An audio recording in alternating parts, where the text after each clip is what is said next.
Love and immunity will for really. This is a continue. When you are meditating, you need to give this meditation, which is just pure consciousness. It says, ask and it shall be given.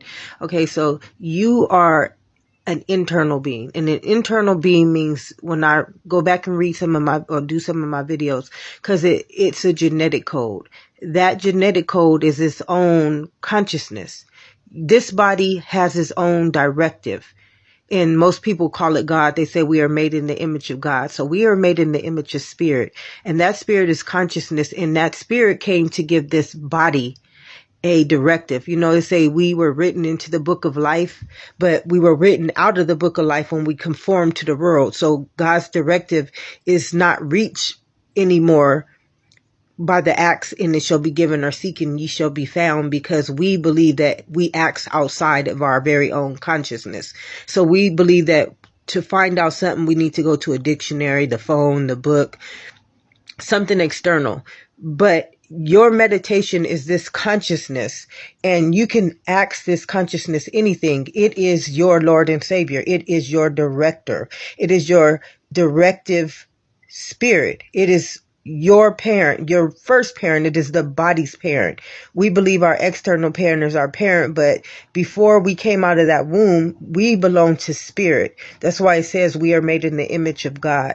So when you are meditating, you need to give your meditation a directive.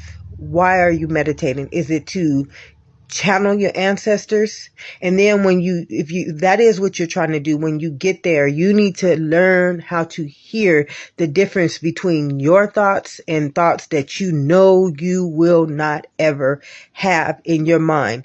Things that you know you're going to channel, period. We do that all day long because of worry, fear, lack, shame, guilt. So we're always constantly in the back of our mind meditating on something.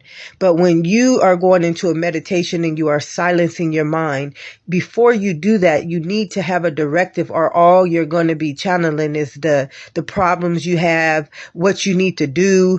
So when you go into a meditation, give yourself a directive. If it is to channel your ancestors, you're going to have discernment to understand that your ancestors are not going to talk like you would talk, or other people are going to talk. You have to learn the difference in meditation between if it's you or ego talking, or if it's something above ego, something higher, because that higher channeling, it will never tell you something that you would understand or know. You're going to have to learn how to decipher it. And please let me know if you need a better understanding.